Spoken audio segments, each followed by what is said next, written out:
Assalamualaikum warahmatullahi wabarakatuh. Perkenalkan, nama saya Aisyah Nungki Pristanti, NIM 190512140020 dari Prodi Sistem Informasi kelas 2019A. Di sini, saya akan melakukan praktikum DHCP server. Sebelumnya, tujuan dari praktikum ini yaitu yang pertama, memahami fungsi DHCP server dan klien. Yang kedua, mensimulasikan DHCP server dan klien dengan Cisco Packet Tracker. Pengertian: DHCP Dynamic Configuration Protocol adalah layanan yang secara otomatis memberikan nomor IP kepada komputer yang memintanya. Komputer yang memberikan nomor IP disebut dengan DHCP server, sedangkan komputer yang meminta nomor IP disebut sebagai DHCP client. Dengan demikian, administrator tidak perlu lagi harus memberikan nomor IP secara manual pada saat konfigurasi TCP/IP, tapi cukup dengan memberikan referensi kepada DHCP server. Kemudian, cara kerja DHCP server. DHCP menggunakan 4 tahapan proses untuk memberikan konfigurasi nomor IP. Jika klien memiliki NIC lebih dari 1 dan perlu no IP lebih dari 1, maka proses DHCP dijalankan untuk setiap adaptor secara sendiri-sendiri. Nah, yang pertama ini ada DHCP Discover. Klien meminta nomor IP ke server atau broadcast mencari DHCP server. Yang kedua, DHCP Over. DHCP server atau bisa satu atau lebih server jika memang ada 2 atau lebih DHCP server yang mempunyai nomor IP, memberikan penawaran ke klien tersebut. Yang ketiga, DHCP Request. Klien memilih penawaran DHCP server yang pertama diterima dan kembali melakukan broadcast dengan message menyetujui peminjaman tersebut kepada DHCP server. Yang keempat, DHCP Acknowledgement.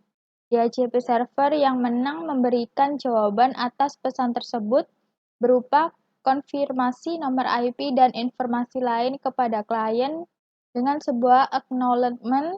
Kemudian klien melakukan inisialisasi dengan mengikat binding nomor IP tersebut dan klien dapat bekerja pada jaringan tersebut. Sedangkan DHCP server yang lain menarik tawarannya kembali. Langsung saja kita ke percobaan. Yang pertama, skenario. Dalam percobaan ini, kita akan mensimulasikan DHCP server dan DHCP client di atas jaringan wireless bridge yang telah kita praktikumkan sebelumnya. Yang bertindak sebagai DHCP server adalah PC server dan yang bertindak sebagai klien adalah laptop dan smartphone. Jadi ini seperti praktikum kemarin yang jaringan wireless, ada switch, AP1, AP2, laptop, dan smartphone.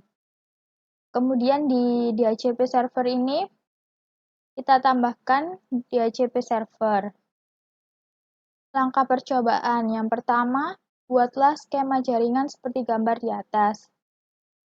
Seperti ini seperti jaringan wireless kemarin yang switch AP1, AP2, laptop, dan smartphone. Kemudian, saya menambahkan DHCP server ini. Skemanya seperti ini. Kita sudah membuat skemanya. Kemudian, yang kedua, setting IP server secara statik. IP-nya 192.168.1.253/25. Setting IP server, kita klik DHCP server, desktop, IP configuration, seperti ini, 192.168.1.253, subnet masknya 255.255.255.128, kemudian gateway-nya 192.168.1.254, kemudian DNS servernya 33.33.33.1. Setelah itu, yang ketiga, aktifkan DHCP server dengan konfigurasi seperti gambar berikut.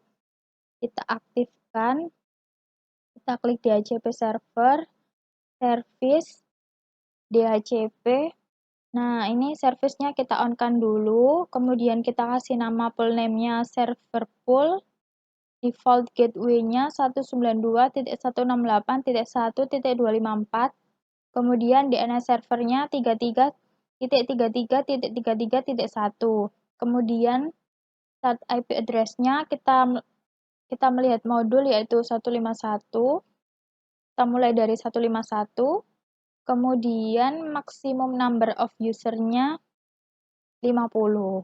Lalu kemudian setelah itu kita save. Nah, akan muncul seperti ini. Ini sudah tersimpan. Kita langsung ke langkah selanjutnya.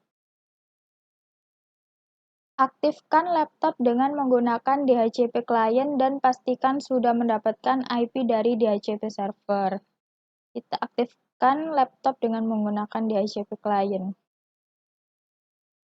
Laptop, kita cek dulu settingannya. Yang wireless 0 ini SSID-nya sudah ke AP1, kemudian authentication-nya WPA 2PSK dengan password 123456778, IP configuration-nya static seperti ini, sudah tersetting. Nah, kita cek, kita IP configuration. Nah, ini kita klik ini DHCP, kita request IP address-nya. Nah, kita dapat IP address 192.168.1.151, kemudian subnet mask-nya 255.255.255.128, kemudian default gateway-nya 192.168.1.254, kemudian DNS servernya 33.33.33.1.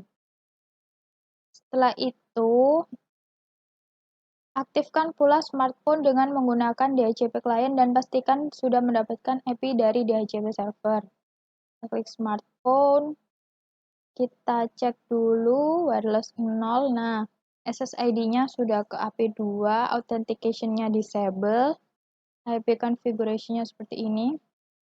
Kita minta, ini kita klik DHCP, requesting IP address. Nah, berhasil mendapatkan IP address. IP address-nya 192.168.1.153, kemudian subnet mask-nya 255.255.255.128, default gateway-nya 192.168.1.254, dan DNS servernya 33.33.33.1. Berhasil. Nah, seperti itu praktikum dari DHCP server kali ini. Kurang lebihnya mohon maaf. Wassalamualaikum warahmatullahi wabarakatuh.